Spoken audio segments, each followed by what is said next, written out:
বিসমিল্লাহির রহমানির রহিম। আজকে আমরা আলোচনা করব একজন মহান ব্যক্তির জীবনী নিয়ে, যিনি এসেছিলেন মানব জাতির জন্য হেদায়েত রূপে। তিনি হলেন সর্বশ্রেষ্ঠ নবী, সর্বকালের সর্বশ্রেষ্ঠ মানব, ইতিহাসের মহান শিক্ষক হযরত মুহাম্মদ সাল্লাল্লাহু আলাইহি ওয়াসাল্লাম। Welcome to Hosseid Al Samyun Ujan, where faith meets understanding.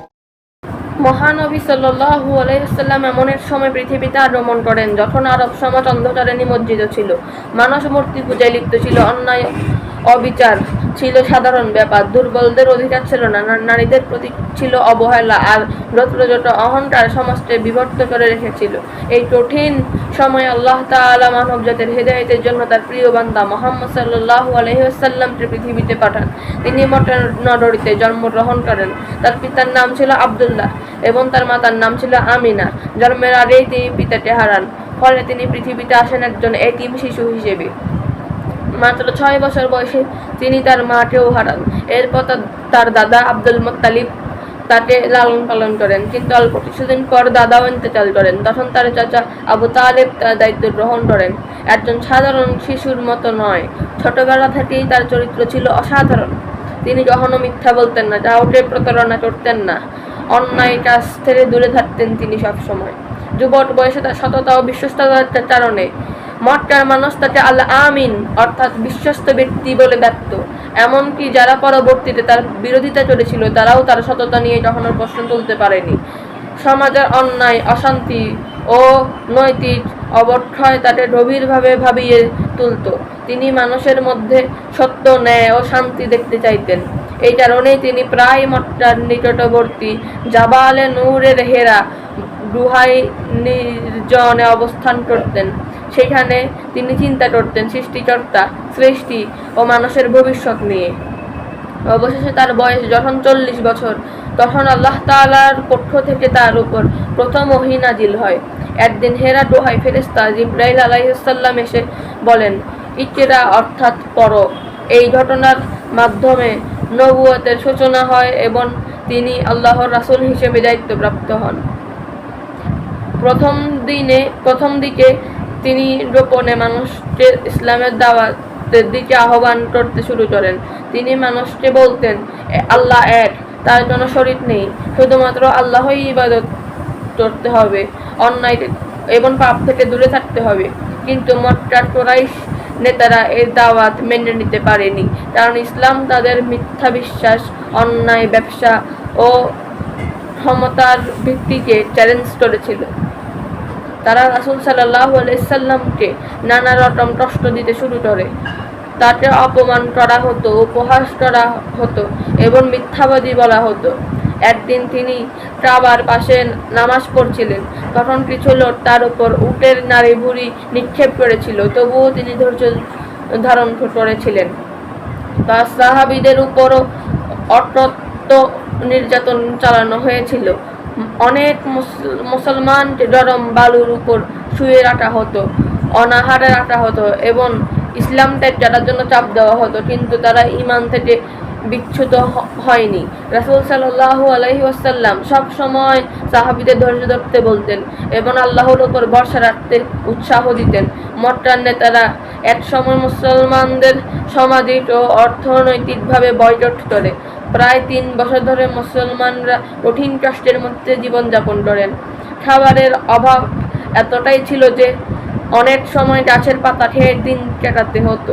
কঠিন সময়েও রাসূল সাল্লাল্লাহু আলাইহি সাল্লাম তার দাওয়াতি কাজ বন্ধ করেননি। এরপর তার জীবনে আসে অত্যন্ত দুঃখের একটি বছর। এই বছর তার সবচেয়ে বড় সমর্থকদের কয়েকজন ইন্তেকাল করেন। ইতিহাসে এই বছরটি আমুল হুজন বা দুঃখের বছর নামে পরিচিত। এরপর তিনি তায়েফে ইসলাম প্রচার করতে যান, কিন্তু সেখানকার লোকেরা তার কথা গ্রহণ করার পরিবর্তে তাকে অপমান করে এবং পাথর নিক্ষেপ করে তার শরীর রক্তাক্ত করে দেয়। তবুও তিনি তাদের বিরুদ্ধে বদদোয়া করেননি, বরং আল্লাহর কাছে দোয়া করেছিলেন যেন তাদের বংশধরদের মধ্যে থেকে ঈমানদার মানুষ বের হয়। এটাই ছিল তার মহান চরিত্র। যখন মক্কায় অবস্থান করা অত্যন্ত কঠিন হয়ে পড়ে, তখন আল্লাহ তাআলার নির্দেশে তিনি মদিনায় হিজরত করেন। এই হিজরত ইসলামের ইতিহাসে একটি গুরুত্বপূর্ণ ঘটনা ঘটনা। মক্কায় পৌঁছে তিনি একটি আদর্শ সমাজ প্রতিষ্ঠা করেন।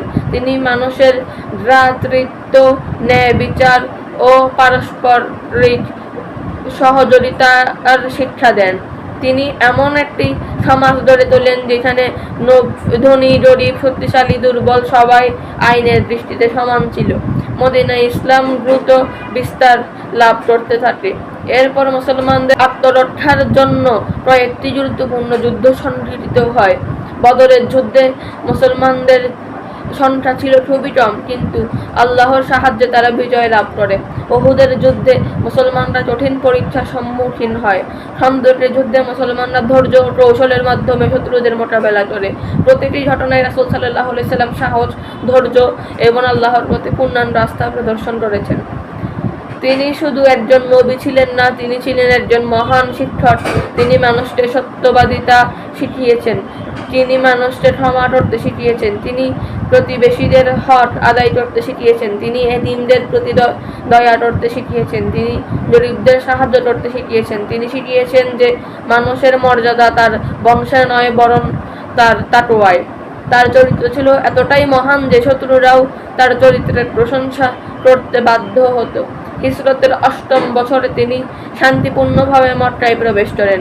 যে শহরের মানুষ তাকে নির্যাতন করেছিল, সেই শহরে বিজয়ী হিসেবে ফিরে এসেও তিনি প্রতিশোধ নেননি, বরং তিনি সাধারণভাবে ক্ষমা ঘোষণা করেন।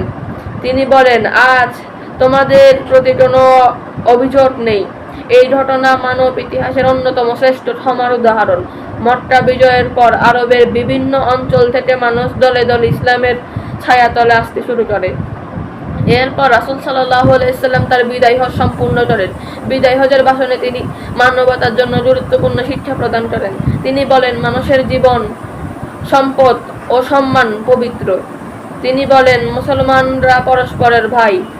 তিনি বলেন, আল্লাহর কিতাব এবং তার রাসূলের সুন্নাহকে আঁকড়ে ধরলে মানুষ কখনো পথভ্রষ্ট হবে না।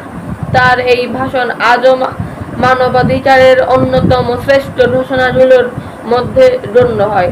৬৩ বছর বয়সে মহানবী সাল্লাল্লাহু আলাইহি সাল্লাম ইন্তেকাল করেন, কিন্তু তার শিক্ষা আজও পৃথিবীর কোটি কোটি মানুষের হৃদয়ে জীবন্ত রয়েছে। তিনি আমাদের শিখিয়েছেন কিভাবে আল্লাহকে ভালোবাসতে হয়।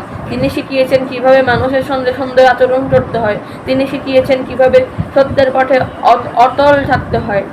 আজ পৃথিবীতে যত মহান নেতা, চিন্তাবিদ ও সংস্কারক এসেছেন, তাদের মধ্যে মহানবী মুহাম্মদ সাল্লাল্লাহু আলাইহি ওয়াসাল্লামের প্রভাব সবচেয়ে গভীর ও ব্যাপক। তার জীবন শুধু মুসলমানদের জন্য নয়, সমগ্র মানব জাতির জন্য একটি অনন্য আদর্শ। আসুন আমরা তার শিক্ষা অনুসরণ করি, তার সুন্নাহকে ভালোবাসি এবং তার দেখানো পথে জীবন পরিচালনা করি। আল্লাহ তাআলা আমাদের সবাইকে হযরত মুহাম্মদ সাল্লাল্লাহু আলাইহি সাল্লামের আদর্শ অনুযায়ী জীবন গড়ার তৌফিক দান করুন। আল্লাহুম্মা আমিন। জাযাকাল্লাহু খায়রান।